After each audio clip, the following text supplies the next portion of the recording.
എന്താണ് കാശിനാഥിന്റെ പ്രണയസാക്കി ഇവിടെ തനിച്ചിരിക്കുന്നത്? അമൃതയുടെ പരിഹാസം കേട്ടതും ഗൗരിയുടെ ചുണ്ടുകൾ കൂർത്തു വന്നു. കാളിയാക്കണ്ട അമ്മു. അന്നത്തെ ആ സംഭവത്തിന് ശേഷം കാശിയായിട്ടും പിന്നീട് തറവാട്ടിലേക്ക് വന്നിട്ടില്ല.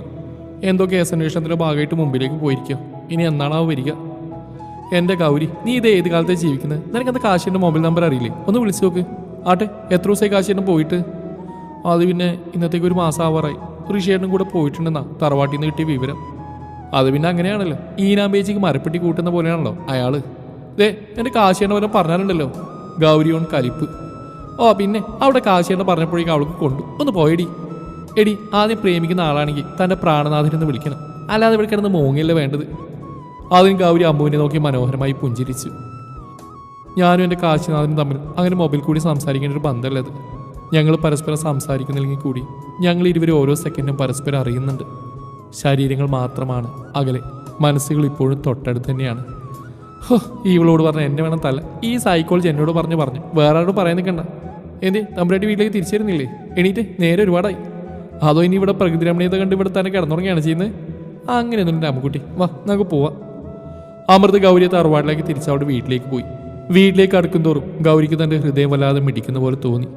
പക്ഷേ അത് കാര്യമാക്കാതെ അവൾ തൻ്റെ ഡ്രസ്സും എടുത്ത് കുളക്കടവിലേക്ക് ഓടി. മറപ്പുരയിൽ കയറി തൻ്റെ വസ്ത്രം അഴിച്ചു മാറ്റി മാറുവരെ ഒറ്റമുണ്ടി ചുറ്റി അവൾ പതിയെ പടവുകൾ ഇറങ്ങി. വെള്ളത്തിലേക്ക് ഒരു കാല് വെക്കാൻ പോയതും പെട്ടെന്നാണ് രൂപം വെള്ളത്തിൽ നിന്ന് ഉയർന്നു പൊങ്ങിയത്. അവൾ പേടിച്ച് പിന്നോക്കാഞ്ഞെങ്കിലും കാലുവഴി ഗൗരി വെള്ളത്തിലേക്ക് വീണു. വെള്ളത്തിലേക്ക് മുങ്ങിത്താണ് പോയ ഗൗരിയുടെ അരക്കെട്ടിലൂടെ ഒരു ബലിഷ്ഠമായ കൈകൾ വന്ന് ചുറ്റിപ്പിണഞ്ഞ് അവളെ വെള്ളത്തിൽ നിന്ന് എടുത്തുയർത്തി. ശ്വാസം വലിച്ചു വിട്ടുകൊണ്ട് ഗൗരി ആദ്യം കണ്ടത് കഴുത്തിൽ കിടക്കുന്ന അവൻ്റെ ഇരട്ട ചെയിനുകളാണ്. കാശിയേട്ടൻ? അവൾക്ക് തൻ്റെ കണ്ണുകൾ വിശ്വസിക്കാൻ സാധിച്ചില്ല.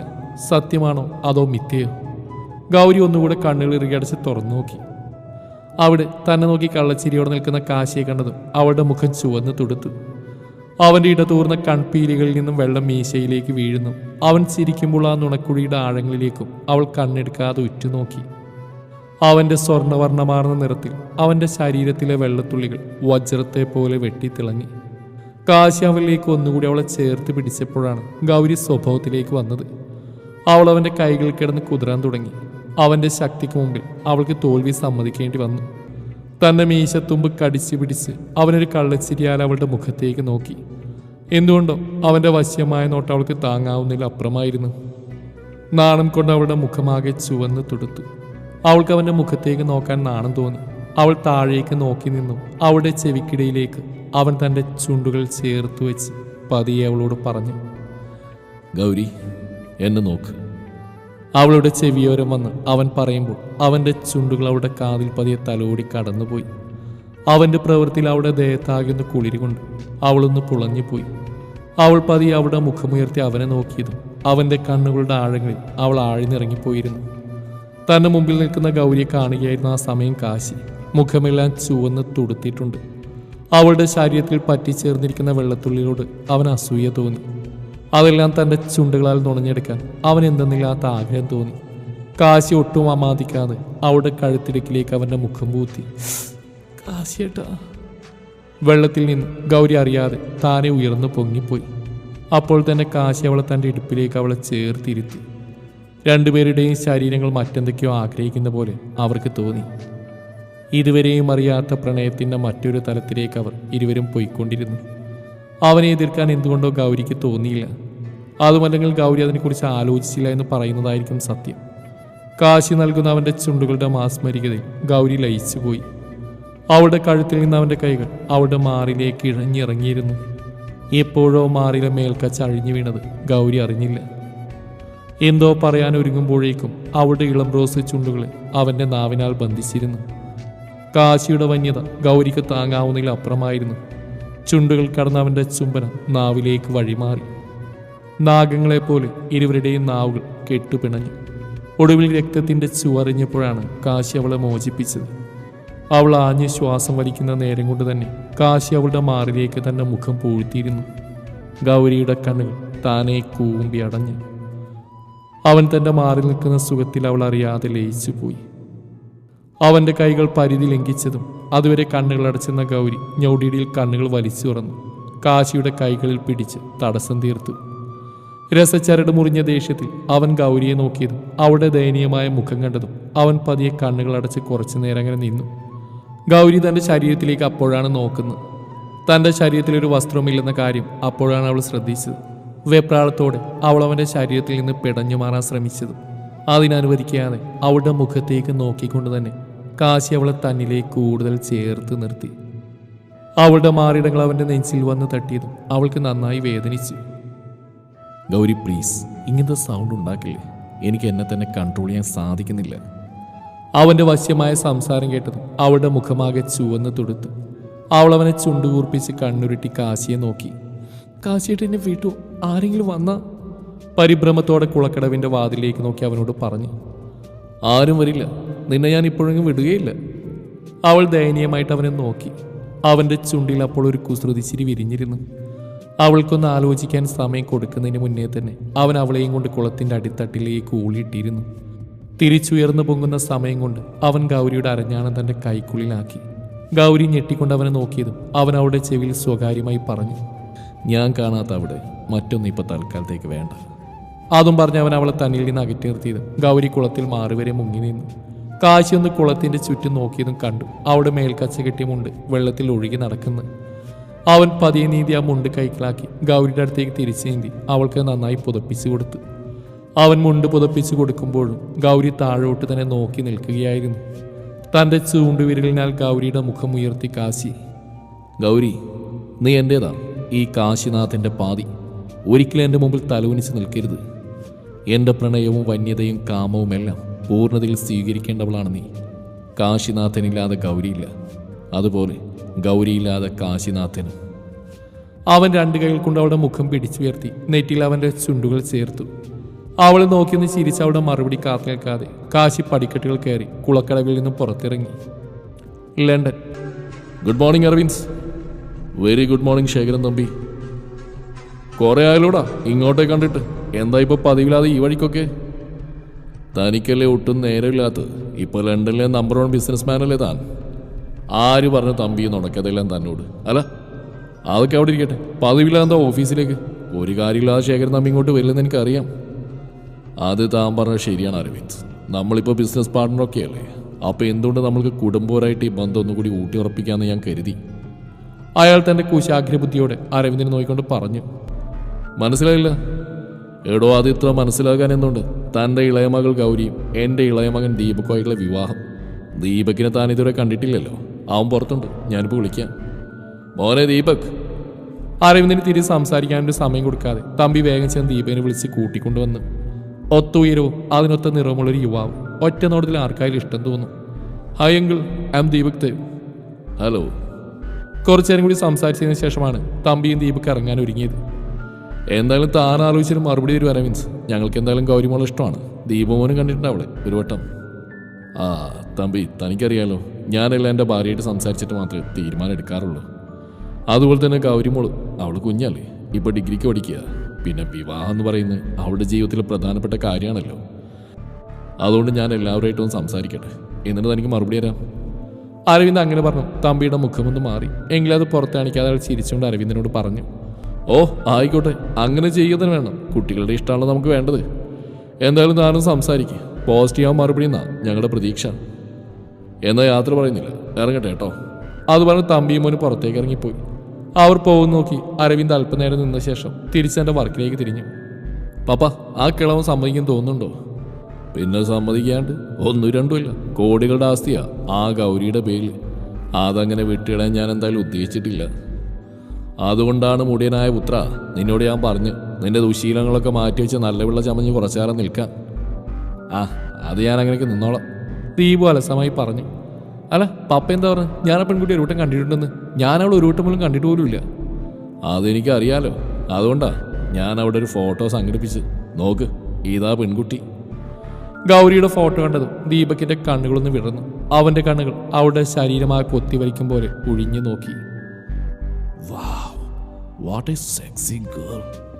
ദീപകിന്റെ കണ്ണിൽ കാമം കത്തി തെളിയാൻ തുടങ്ങി. അതിരാവിലെ തന്നെ മാണിക്യമംഗലത്തുള്ള എല്ലാവരും ആ തറവാട്ടിൽ ഒത്തുകൂടിയിരുന്നു.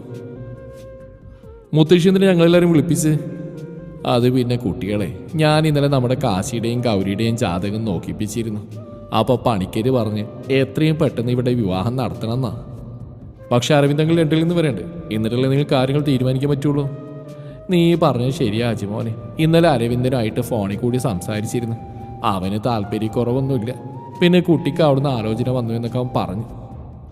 അവൻ എന്തായാലും ആലോചനയുടെ അത്ര തൃപ്തിയില്ല. ഗൗരിക്ക് ലണ്ടനിൽ നിന്ന് വിവാഹാലോചന വന്നു എന്ന് കേട്ടതും കാശിയുടെ മുഖം ദേഷ്യം കൊണ്ട് വലിഞ്ഞു മുറുകി. പക്ഷെ ആ വിവാഹാലോചന അരവിന്ദ് ഉപേക്ഷിച്ചു എന്ന് കേട്ടതും അവൻ്റെ മുഖമൊന്ന് അയഞ്ഞു.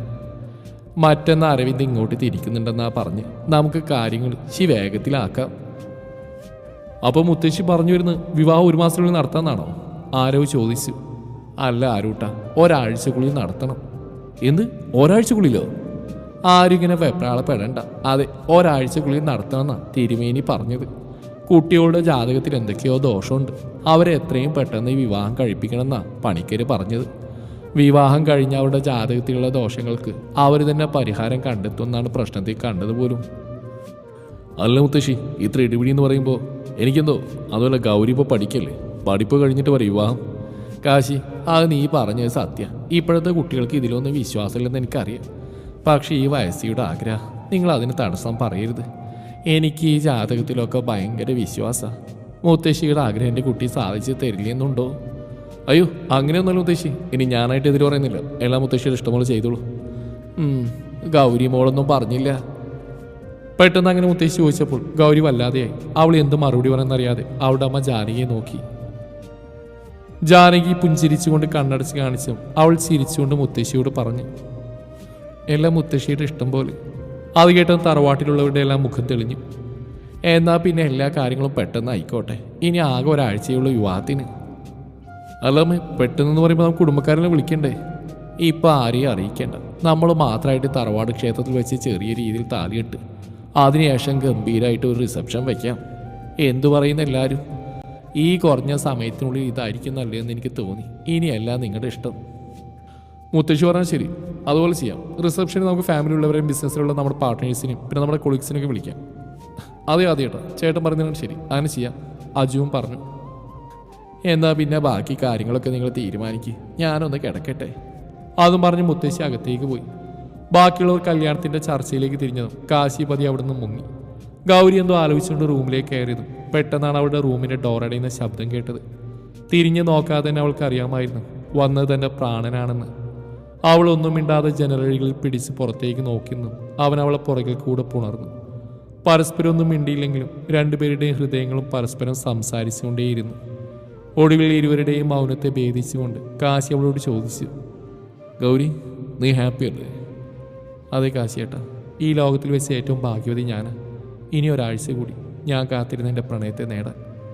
അവൾ കണ്ണടച്ചത് പറയുമ്പോൾ അവളുടെ കണ്ണിൽ നിന്ന് 2 തുള്ളി കണ്ണുനീരൊഴുകി അവൻ്റെ കൈകളിലേക്കിറ്റ് വീണു.